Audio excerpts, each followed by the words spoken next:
देश बदहाल हो चुका था। अमीरी गरीबी की खाई चौड़ी हो चुकी थी। गरीबी इतनी कि खाने के भी लाले पड़े थे। दुकानों से रोटियां लूटी जा रही थी। वह भी तब 20वीं सदी की शुरुआत थी। दुनिया के नक्शे पर एक देश बदहाल हो चुका था। अमीरी गरीबी की खाई चौड़ी हो चुकी थी। गरीबी इतनी कि खाने के भी लाले पड़े थे।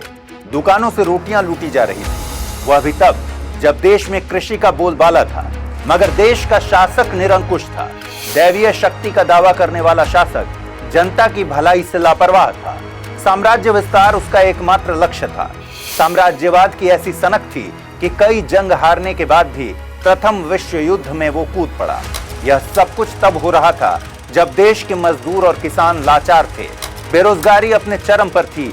दशकों से जमे बारूद में चिंगारी जब भड़की, तब एक क्रांति का उदय हुआ। एक क्रांति जो जारशाही की निरंकुशता के कारण भड़की थी।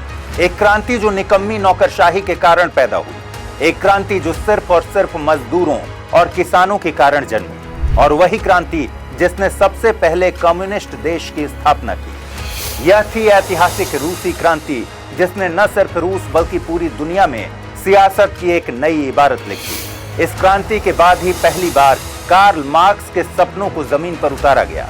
पहली बार किसी क्रांति ने जमीन, रोटी और डेमोक्रेसी का नारा दिया।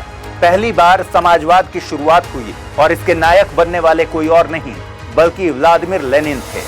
वही लेनिन जिसने राजा से सत्ता छीनकर सर्वहारा का राज स्थापित किया और पूरी दुनिया को क्रांति का पाठ पढ़ाया।